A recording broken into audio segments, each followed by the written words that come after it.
ខ្ពស់ព្រមតែនិស័យ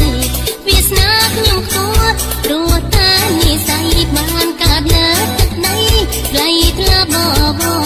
កូនខ្មែរសម្បល់ស្អាតចិត្តនិយាយក៏ល្អកូនខ្មែរសម្បល់ស្អាតចិត្តនិយាយក៏ល្អពុំមួយកូនខ្មែរអង្គសែនថ្លៃថ្នូរសច្ចៈត្រង់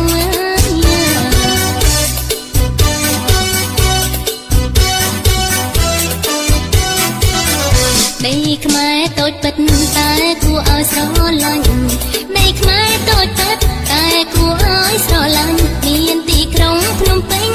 ដែលជាបេងដូងសៀមរាបមានប្រាសាទអង្គរវត្តតំណាងជាតិផងគ្រប់ខេត្តសម្បត្តិសម្បត្តិធម្មជាតិកន្លងចិញ្ចឹមជីវជនបនបកតាំងពីយូរលង់ណាស់មកហើយ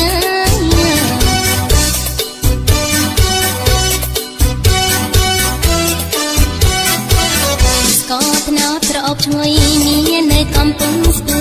ស្ករត្នោតក្រអូបឈ្ងុយនៅកំពង់ស្ពឺបាត់ដំបងល្បីរុនគឺអង្គឆ្ងាញ់ស្រីថ្មីពោសត្វតាកៅព្រៃវែងស្វាយរៀងអំណោយអីពោសត្វតាកៅស្វាយរៀងព្រៃវែងអំណោយអីកំពង់ឆ្នាំងភ្នំកងរៃជុំរុកត្រីមហេនី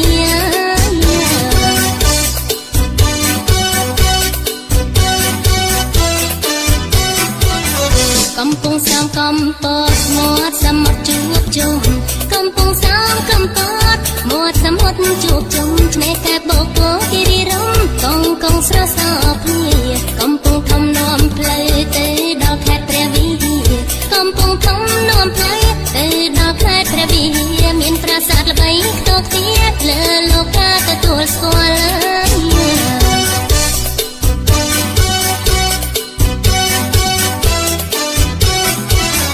មានប្រាក់ត្បូងពេជ្ររំលេចពណ៌ស្រស់ឆ្អៅឆ្អិនមានប្រាំងត្បូងពេជ្ររំលេចពណ៌ស្រស់ឆ្អៅឆ្អិនសម្បូរនៅក្រុងបៃលិនគ្រប់គ្នាចង់តែដល់ដើមឈើប្រណិតនៅគិរីមណ្ឌល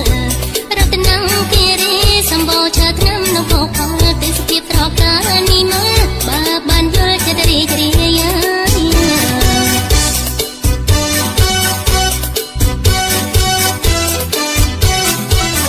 មេមត់កំពុងចាំមិនចាញ់គេឡើយមេមត់កំពុងចាំមិនចាញ់គេឡើយដីក្រហមល្វឹងល្វើយកាស៊ូមានដំឡៃកណ្ដាលចិត្តភ្នំពេញផ្លែឈើច្រើនពេកក្រៃកណ្ដាលចិត្តភ្នំពេញផ្លែឈើច្រើនពេកក្រៃបេះលក់ដូររាល់ថ្ងៃផ្លែអ្វីក៏មាន